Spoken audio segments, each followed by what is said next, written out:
Hi, and welcome back to the Lexi podcast. Sorry for the delay. I've been busy.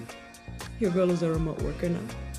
I have other priorities and I have other ways to fill my time. But the podcast will still be dropped once a week for the next, I want to say, 3 weeks.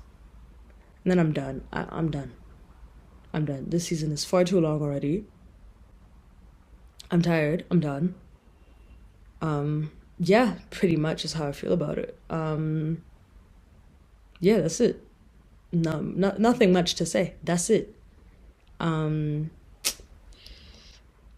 are the updates that I have. Another update is that Pride is over and I'm sad. Almost got hate crimed like yesterday while I was walking. Like, mind you, I wear like a rainbow bracelet. I used to wear 2 bracelets. I used to wear a Mozambican flag bracelet and I used to wear a rainbow bracelet. Maybe I've been having, identity issues, an identity crisis. Maybe I'm also having an identity crisis. So I was like, I no longer feel connected by my home country. Maybe it's like a third culture kid thing and I'm just like riding that wave and I just need to like experience something else, which, I mean, what more can one experience in this lifetime that I have not experienced in terms of like travel, living in other countries, seeing other people's cultures, living in other cultures, assimilating to other cultures. So yeah, I used to wear that. Then I was like, I feel like a fraud wearing this because it's like, I would always make the joke like my patriotism starts and ends here, and it's like if I don't feel, mind you, I think I've gotten over the fact that it's okay to not like one's like country of origin right now. Thanks for the passport, so I'm not stateless, so thank you. But apart from that, I don't really feel connected to like my parents' country, I guess is how I could put it, in many forms, shape and forms.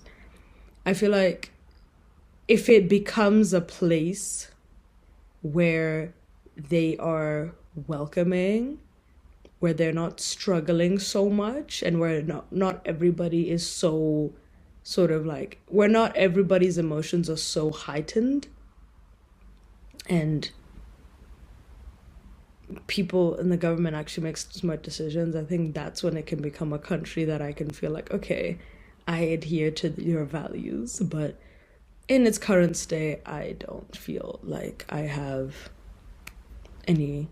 hold many of the values that the country has on a cultural level, but also just on a political level as well. I feel like it's one of those situations where it's like, if people are going to start accepting their political reality a lot more, then it's a thing where you can start having proper conversations with people.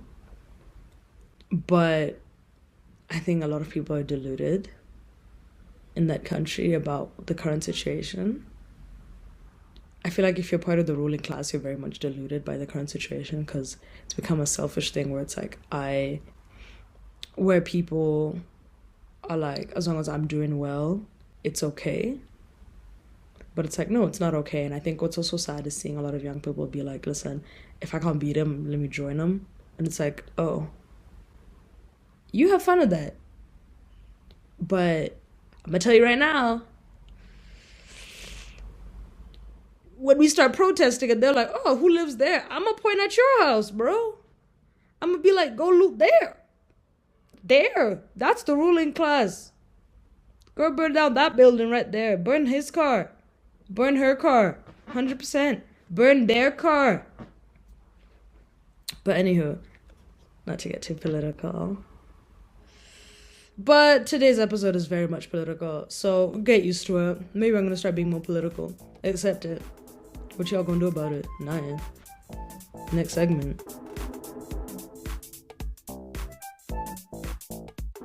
And we're back.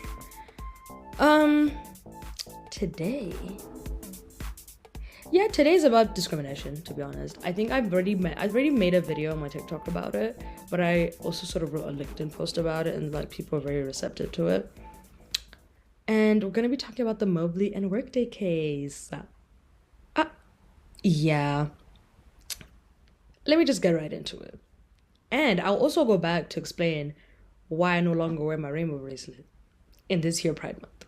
But let's get to this discrimination first. Basically, if you haven't heard, which to be honest, a lot of people haven't heard because I have seen very few people talking about this, which maybe it's by design. Like, I feel like I'm a conspiracy theorist now, but it's like I feel like my conspiracies are right. I feel like my conspiracies at least make sense. It's not some like, it's not anything crazy like, oh, they faked the moon landing. Nah, they didn't do that. Maybe, but nah. I think my conspiracy theories are very much proven. I think the craziest conspiracy theory I have is that they are cloning black people so that they can keep them as workers. Like they did and they cloned Tyrone and they're just keeping black people in a perpetual cycle of poverty, and that's like globally. But that's not really a conspiracy theorist because maybe the cloning part is, but the rest really isn't. So, yeah. Anywho, Derek Mobley is a person who lost their IT job in 2017 and turned to Workday. If you are a job seeker or have been a job seeker recently, you know about the platform. So they used to Workday's platform to job hunt, where they submitted over 150 applications. Mind you, I understand submitting 150 applications across various platforms. On Workday alone, crazy business. And after 9 months of silence and a rejection email that landed at 1:30 a.m. on a weekend, Mr. Mobley basically had a watershed moment realizing that a bot, not a person, made that call. So, what did that mean? That meant that in February 2023, Mobley filed a suit against Workday, alleging that its AI screening tools discriminated against him on the basis of his race, disability, and age. Because guess what? Big homie is black, disabled, and is also over 40. Pick a struggle. Sorry. No, let me stop being funny. Pick a struggle. But everything you're saying is completely valid because I believe it. Other applicants also came forward with similar stories, including rejections within minutes of submission, suggesting automatic algorithm flagging rather than human review. And from that case that he filed, that collectively grew into a class action, and the legal mechanics matter here because in May 2025, a judge granted preliminary class certification under the Age Discrimination in Employment Act. Mind you, this is in the US specifically, but they dismissed the intentional discrimination claim while letting the disparate impact claim proceed. Essentially, they're saying that the way that its algorithm is set up disproportionately affects like a specific, like a protected group. It disproportionately harms a protected group, but they're saying that it's not intentionally discriminatory against that said protected group, if that makes sense. And what's important about that is that it matters because disparate impact, which comes from a 1971 case of Griggs versus, I'm using the American terms here, versus Duke Powers precedent, it doesn't require proving Workday meant to discriminate, just that a neutral seeming practice statistically harmed a protected group, which is what I was saying earlier, and a ruling is expected sometime this year. And to sort of like add on to that point, there was also sort of a running case alongside this one where it's Harper versus Sirius XM Radio, where Arshan Harper, that is a beautiful name. Damn. See, I love people with like unique sounding names. Arshan Harper is a beautiful name. Another black applicant alleges that they applied to 149 jobs to Sirius XM and they were rejected by the company's AI hiring tool despite him meeting, or according to him, exceeding the qualifications listed for those positions. The suit claims that they violated Title 7 of the Civil Rights Act, and like Mobley's case, Harper is still working its way through the courts without a ruling yet. So what do we have here? I mean, I'm going to be focusing more on the Mobley case, but it's like two different companies, two different plaintiffs, but it's the same sort of accusation where it's like an algorithm has filtered people out which have protected characteristics before a human ever reviewed the application. And if you saw any of what I said, it was sort of like across two social media platforms. What I was saying is that it's kind of like the hiring bias has sort of now come to AI. And I think for me, when I saw this, it was very much again, a watershed moment, like a aha moment where I was like, oh, huh. I did think for a second that, maybe I'm not getting jobs because I'm black. But then I was like, who really knows?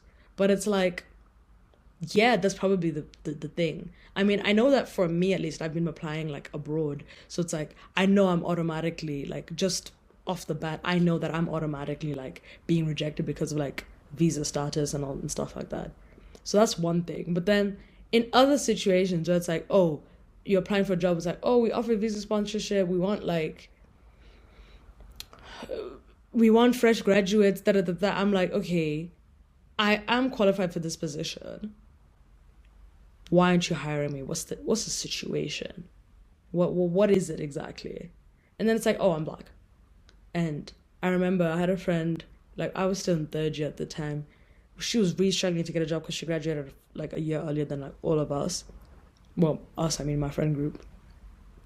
And she's like, it's because I've been putting that on black in my applications. Ever since she said that, I have been extremely cautious to not put my race, ethnicity, even sometimes gender on my application. Because it's just, you don't want to be discriminated against, essentially, like for anything. But then I also have another friend who's someone she went to uni with when she was doing masters. She was like, I want to be the diversity hire. So girly would do the whole thing. I'm trans, I'm bisexual, I'm woman, I'm Native American. It's like, I don't know about that one, sis, but maybe that's also another method of getting a job. But what I realize is that for me, at least, and for all the jobs that I've had in recent time, I would say in the last 2 years, I've not gotten these jobs from any Workday application, any LinkedIn application, any application where I have to sign up and do one, two, three. Nope. No quick apply, no apply, nothing. No Indeed, none of that. I have gotten these jobs through cold emailing, word of mouth. I literally was talking to someone while I was taking care of documents. And it was that through that person that I got a job because they put me on because where they were working. Or what was it? Recruiting agencies, sometimes maybe, or agencies who are specifically do something. So it's like sometimes you're going to have to cough up some cash to get a job. And I'm not saying you should do it. I'm just saying in this here job market, that's something that you sometimes have to do. If you have to pay an agency to help you do one, two, three, to help you find a job, shit, baby, you might have to pay it. But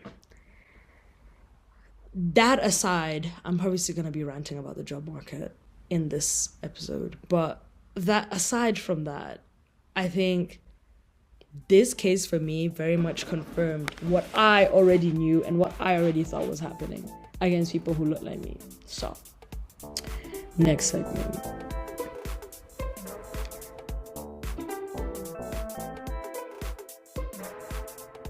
And we're back. And I want to take this time to talk about how this hidden AI bias is so hard to see. And what makes it hard to catch is that AI hiring tools are like marketed as neutral. And that's what I also thought when I would have them, because when I started properly job hunting, oh, you can only pretty much expect the hiring bias maybe once you get to the interview stage or something like that, or you know what I mean? And I think that's what I originally thought as well. It's like, okay, they're only screening for the applications that match with the job description as much as possible, etc., etc. So I was of the belief, and I was of the thought that it's just software sorting candidates by qualifications, but bias doesn't require intent to show up in outcomes, which is exactly why the disparate impact legal framework exists. And because those tools operate as a black box, which basically it allows for employers often can't see why the AI rejected someone, and applicants get rejected in minutes without any explanation. I remember I saw a meme one time, and it was I applied for a job at let's say it was 5 p.m. I literally got rejected at like 5:36, and it's like AI. And the bias stays invisible until people sort of compare notes, as like happened in like Mobley and Harper's case. And the way that I see it, I learned more about sort of the algorithmic bias that can be placed on AI when I was writing about this is during my master's. I was writing, what was it? It was almost it was almost as long as a dissertation. It was like maybe half a dissertation, so 5 to 6,000 words. Yeah, it was like 6,000 words about how facial recognition technology has an inherent bias against black people and sort of like darker skinned people in general, because it's like, what are you using to train the algorithm? And if you're using mainly white faces or sorry, what is it, paler skinned people or lighter skinned people's faces to train it, then when it's implemented and used by police departments, etc., they sometimes end up getting the wrong person, because they're like, oh, you showed up, you were identified on a camera, and our facial recognition technology basically showed up and said that it's you. And it's like, oh, big homie, I wasn't anywhere near the crime scene. But if that's what they're trained on, they're not going to know how to recognize black faces or darker skinned faces. And this shows up in many different ways, because it's like, if also you're using, let's say, prison mugshots to train your AI on to recognize black faces, it's then going to associate black people with criminality. Do you see how these things work? And it's the same thing. Like, if the person designing Workdays or other these other platforms like algorithms is inherently biased towards black people, or using data that is inherently biased towards black people, and using and sort of training that AI and that data, then what do you think is going to happen? I think that's what is so important for you to know, that, hey guys, AI is not neutral, by the way, as we have seen with Grok and other sort of platforms, that they can be taught to say or do what their intended purpose is.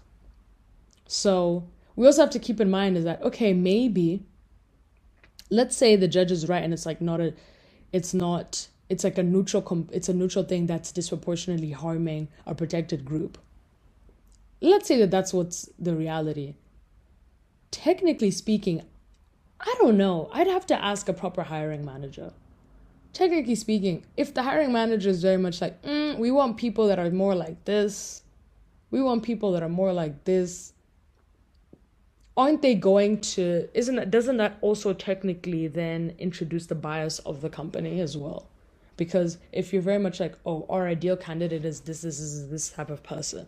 Because if you're asking certain questions, that means that there have to be certain answers to said questions, right? Or you're just like data mining. So which is it? It's like, either you're just keeping certain people's data for X amount of purposes, or there's like a right answer you're looking for. You know what I mean? I mean, the other thing could just be like, oh, we just want to know what percentage of again, data mining, percentage of applicants are from this race, background, da da da da da. But then it's like, this is what I'm thinking. I'm like, surely someone has to come forward and say something, because I am fully convinced that, why would you ask for somebody's race on their job application? I know that in some countries it's because they want to have those stats, and it's like, okay, you're data mining, but it's like, if you want those stats, there must be, isn't there an option to sort of have the ideal candidate you're also looking for?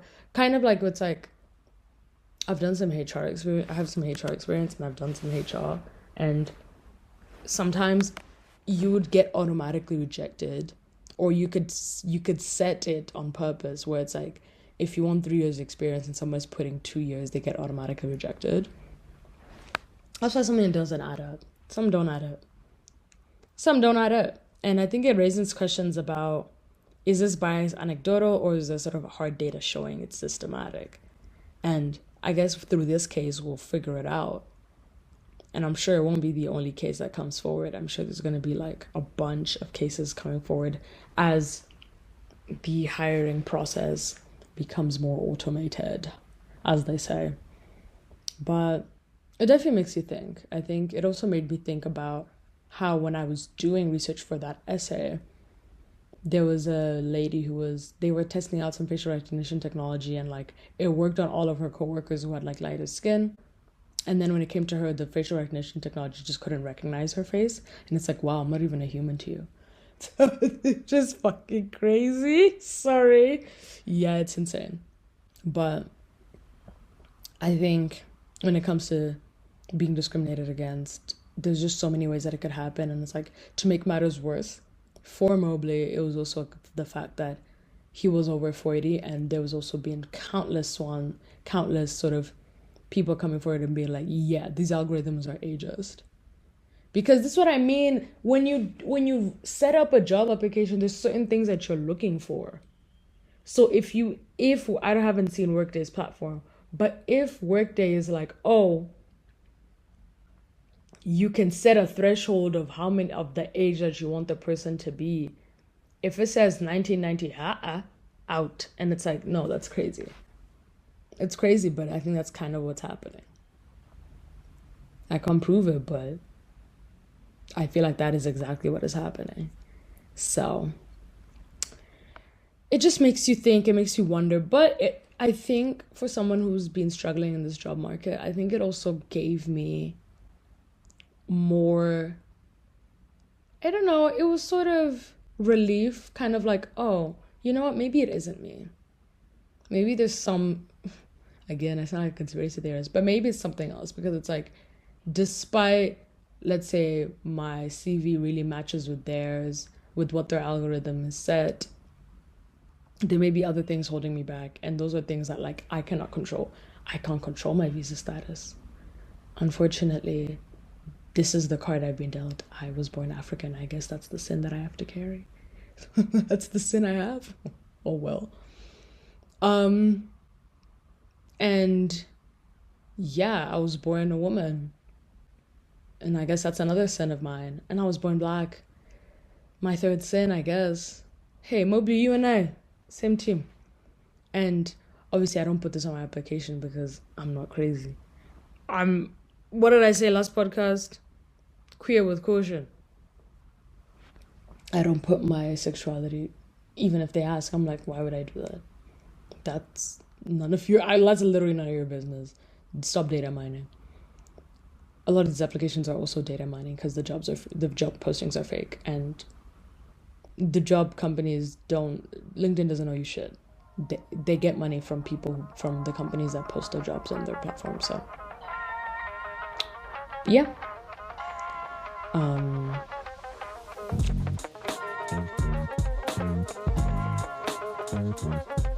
Just a quick story. I used to wear, this literally happened like yesterday. I used to wear a rainbow bracelet that I got in Kenya. Also, not custom made, literally bought it off the like Maasai market.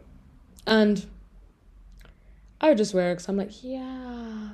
But it's like, it's at this point, it really became part of the furniture. Like, it really became part of my skin. Like, I would never even think about it.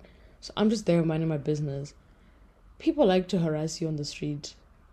Man's talking about, do you need a taxi? Do you need a taxi? I'm like, no, we're gonna call me. I'm all good. I don't know at what point he saw my wrist. He's like, are you part of that community? Are you part of them? Do you know what it means? I'm there like, huh? I'm like, part of what? Mind you, I'm walking fast at this point. I'm legging it. I'm like, I got this in Kenya. Legging it. Are you Kenya? Are you part of them? And when I was telling my mom, she was like laughing. She goes, oh my God. And it's like, yeah, when you're living in a country where you're not protected, technically, if something had happened to me, it wouldn't even be classified as a hate crime. It would just be in crime.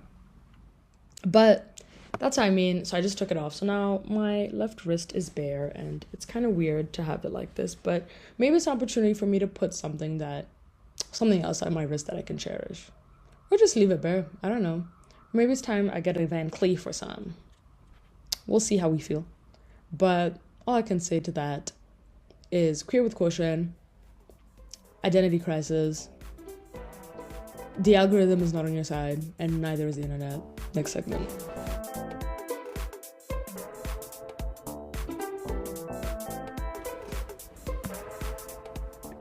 And we're back. And with everything we've talked about, so much discrimination has happened in this episode. Oh my word. Oh my word. Basically, it turns out that yes, you can get discriminated against. The hiring bias is very much alive. And there was a Stanford study done on it, and basically what happened is that they did a large scale study tracking 3 to 4 million applicants across 150 employers, and they found real racial disparities using the EEOC's legal standard for adverse impact, where about a quarter of Black applicants and 50% of Asian applicants applied to jobs where the AI discriminated against their group. The catch of this is that this bias only shows up when you analyze job by job. Pulled together, discrimination statistically cancels out, which is itself a warning about how easy it is to hide the bias in aggregate reporting. So it's like, unless you're keeping track of things, you're not going to know. So it's like the only way you'd see this bias is if, this company, when you look at all of the jobs they have and how the applicants are like basically filtered out by the algorithm, you can see that there's a disparity. But it's like put all together, then you wouldn't see it. That's how easy it is to hide, and that's the scary part. It's like you're being gaslit. This is the thing. This is what it is about. This is what pisses me off about the job market, is that it's like people constantly gaslight you. Be like, just keep applying. And it's like, how am I gonna? This is what I also wrote about and what I was also saying in my video that I posted. What point is there for me to keep applying if the algorithm is just going to automatically filter me out and reject me? There's like no point at all. I mean, maybe there is a point, but it's like, at some point, like, if I just keep applying to the same jobs, at that point, it's just a humiliation ritual. Think about it. It's literally a humiliation ritual. Like, clearly I enjoy pain. Because it's like, I know I'm not going to get this job. Because I've applied before and I've been rejected. What did I do differently? Maybe I did this differently. But apart from that, I didn't do anything differently. Still got rejected. That's a humiliation ritual. Try alternative methods. Actually, fuck that. Chase your dreams instead. You might be more successful chasing your dreams in this era. Chase your fucking dreams. Look at me now. Still podcasting. Chasing my dreams actively. Anywho, the same study also surfaced algorithmic monoculture risk, meaning because so many employers lean on the same handful of AI vendors, rejection isn't independent across companies anymore. If one algorithm doesn't like you, it may reject you anywhere you apply. Oh, Charlie. Oh my God. Compared against pre-AI hiring data, this correlated rejection pattern didn't exist before. Do you see what I mean by keep applying? Don't gaslight me, brother. Keep applying. What's the point? If Workday don't like me, you think Indeed gonna like me? If Indeed don't like me, you think LinkedIn gonna like me? No, brother. Piss off. You think Taleo gonna like me? No. You think Total Jobs gonna like me? Total reject is what they gonna fucking call me. Stop. Oh my God. See, now I'm more pissed off. Anywho. Separately, 2024 research on large language models, LLMs, found that they associate speakers of African American English with unemployment and lower status jobs, and in hypothetical legal scenarios, were more likely to recommend conviction of harsher sentencing for those speakers compared to standard American English speakers. Combined with AI's known tendency to hallucinate false information, that's a real accountability gap. See, this is what I was mentioning earlier, where it's like, if you are testing your AI, your LLM with data from prison system, prison industrial complex, military industrial complex, what do you think you're going to come out with? Because they're going to see that, okay, African American doesn't have many jobs, education level is low, high level of criminality, maybe not a good fit for us to hire. And it's like, dog, stop. And it goes back to what I was saying about FRT as well. So basically, what we can gather is that Mobley and Harper are just test cases, but the research essentially just suggests that this isn't a couple of bad actors. It's a structural problem sitting underneath an industry that 90% of employers basically now rely on. So it's like, what are we meant to do? And then one thing I was also mentioning is that sometimes, okay, let's say you don't put your name, like put your race, gender, da da da. By your name alone, they might be able to, like, I mean, maybe that will come in more the human aspect, but by your name alone, they'll be able to figure something out as well.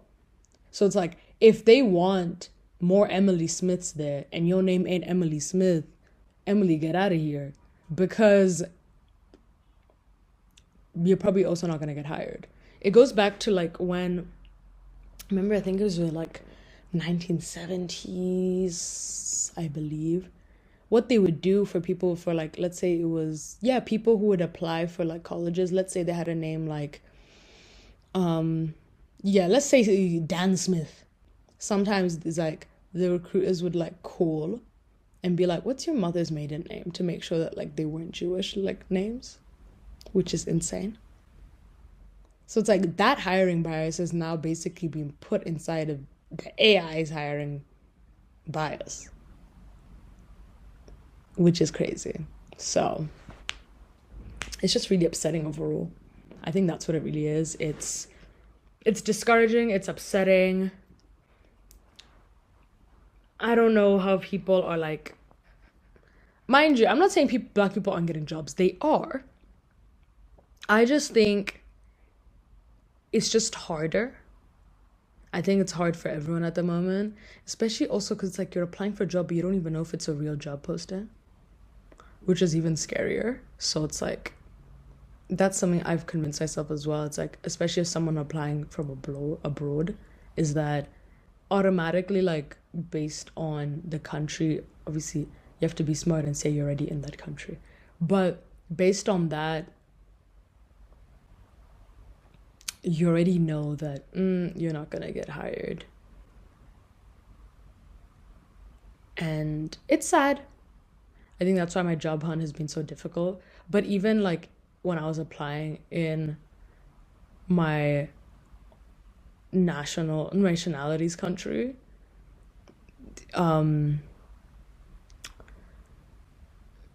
it was same thing basically, because it's like if they don't want women there, or if they want someone with like, I don't know, like experiences, it's like if they say entry level but then they want 3 years experience and you don't know that they want 3 years experience, how are you supposed to go about that? You know what I mean? If they say fresh graduates but then they want 2 years experience and you don't know that they want 2 years experience, how are you supposed to know about that? And then sometimes it's like, oh, okay, talk to this person to help you, and it's like, why am I having to talk to anyone?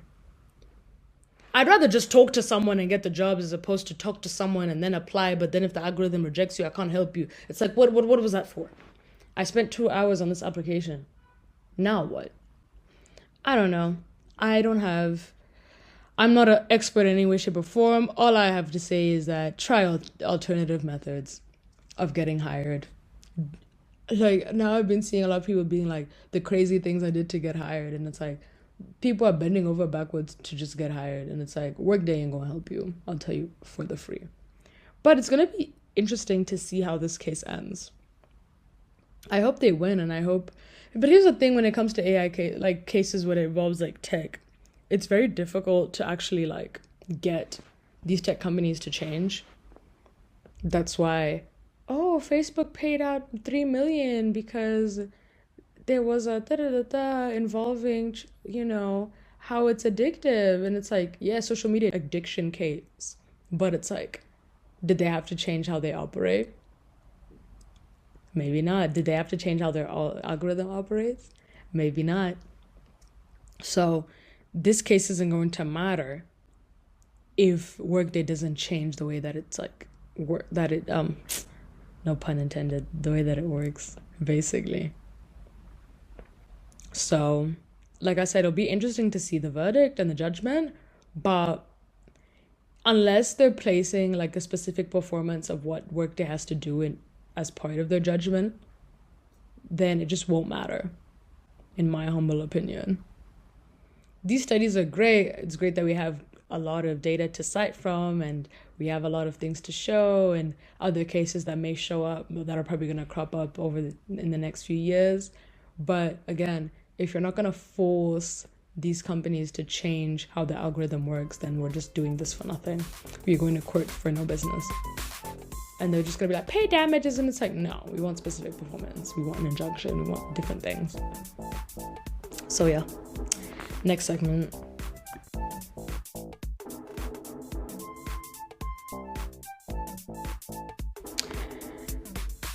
And we're back. All I can say, that anything I said that I haven't, like, there's nothing more that I can say, really. I think I've said everything that I needed to say. I think all I can keep saying is thank you for listening. I really appreciate you, listener. People are like, oh, let me listen to your pod, let me listen to your pod. People I didn't even expect to be listening to my pod or listening to my pod, and it's like, oh, okay, that's crazy. Because mind you, I talk a lot of shit here, and I forget what I say as well. I just hope it's informative. Anywho. Stop gaslighting us. Please stop gaslighting us. That's what I would say. Please stop gaslighting us. Please stop giving us suggestions that we've already done. That's why sometimes I be lying. I'm like, yeah, I work. Because I don't want to hear it, personally. I really don't want to hear it. And I think I've also just become... the job market also taught me to be less reliant on people, because people who say they're going to help you, yeah, they ain't going to help you. So, network, yes, but it's like, you have to network with the right people, because some people be talking out their ass. That's what I've also learned. And yeah, I think people need to stop gaslighting people who don't have jobs. Even let's say if you're doing an internship, like let yourself sit in that internship. Let yourself sit in that experience for a little while. That's what I would say. Also, hiring season is coming up, so everybody get prepared. Start I was about to say start doing revision. Start training on other jobs. Start training of how you're going to write your applications once August hits for other jobs. But I would say that if you're currently unemployed, if you're currently doing something unpaid, if you're currently in a limbo situation, just hold on tight. Something good has to come out of this. That's what I would say. And I hope this changes something, because the job market is crazy at the moment and no one can do anything about it. And it's like on a worldwide level. It's a employer's market, as they say. So they're making it really hard for us regulars to get our foot in the door. So for now, be a stay-at-home son or daughter. Child. Enjoy your summer if you need to. Hustle if you need to. Don't give up. Talking from someone who almost gave up, that's another story. But yeah, that's my advice. If I have any, don't let them gaslight you. Chase your dreams. Yeah, that is what I would say. I will see you in the next one. Thank you, listener. Bye.